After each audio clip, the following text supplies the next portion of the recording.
Here's the news. The arrival of TV brought a range of concerns about its influence on vulnerable groups such as children. Television appeared in the home, and if it appears in the home, it interferes with what sociologists call the socialisation of children, bringing up children right, teaching them right and wrong. So there was suddenly inside the home something which was conveying messages which parents and teachers could not control. The Minister of Defence, Mr. Sands, has said that until there's agreement on disarmament, any major Russian attack, even with conventional forces alone, would have to be met with nuclear weapons.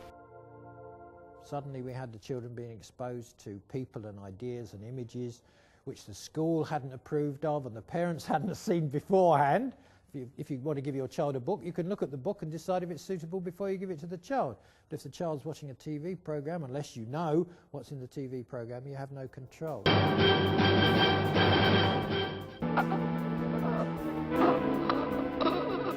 So one thing is, television appeared to penetrate into the bosom of the family and thus the most basic unit of the socialisation of children. That was one thing. There were other things. Television has often been thought of as distracting children from other more useful activities, that what they do is spend a lot of time watching TV, which if there wasn't a TV, they would spend doing more useful things.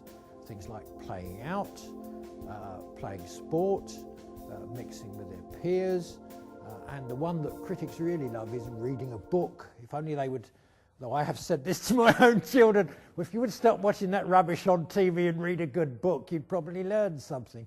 So I think all adults have a slight feeling about their children that television is a time filler. It fills children's time, and sometimes it fills children's time with rubbish. And I think that's always been an objection to television, that it stops children doing the things that children ought to be doing instead. The marketing of television to children depends on the system of regulation, and again, we in Britain have a very regulated television system, and an important part of that regulation is the regulation of children's television. Things like whether children's television can be tied in with the promotion of toys. We have elaborate rules about that. Not many societies do. Today on Power Rangers. And particularly in America, it's alleged that children's television is wall-to-wall cartoons and/or TV tie-ins. Because children do watch a lot of television, it's an enormous marketing outlet. And of course there's a huge amount of money to be made. And some people, of course, will make the same argument they've made about television again, that what it's doing is encouraging children to consume. A further regulatory worry, often cited in relation to children, is the risk of exposure to material that has the potential to be psychologically damaging. Drop that gun, Daggett!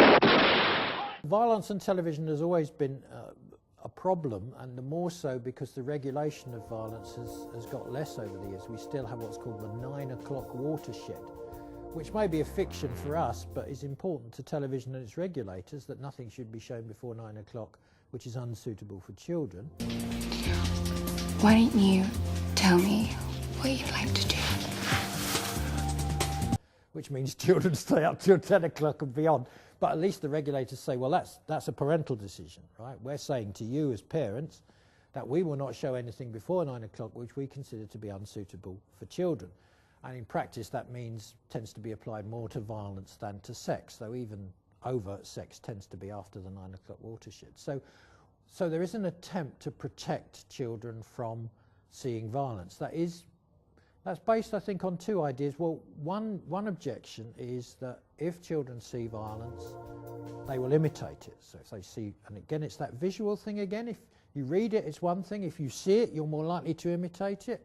The other thing, which is actually more relevant, is that there is some evidence that children are upset by real violence. And if you want an irony, children find it harder to cope with the dead bodies on the news than they do to deal with a gangster film after 9 o'clock. Children do have the capacity to distinguish between fantasy and reality, and they know those bodies on the news are real. This time, it's a 1-year-old, a boy. He's buried almost immediately and without ceremony in an overgrown graveyard nearby. Whereas whereas the bodies in the series coming up are actors who will get up and go and have a cup of tea at the end. But does the sociological evidence support these fears? By and large, television did not take over children's lives, even though it may seem like that today. That they still kept relationships with their families, that they still kept relationships with other children, that they could still go out and play. So television didn't come to be the centre of the universe, it came to be an add-on in their universe. In terms of the immediate impact of television, when people went out and investigated, they found that television, on the whole, didn't do much harm and probably did quite a lot of good in the sense that television introduces children to places and people and experiences they wouldn't otherwise get. Even if the authorities could control what came out of the TV, the first point in the code is the need to avoid causing harm to the under 18. by the 1980s they couldn't always control what was put into it.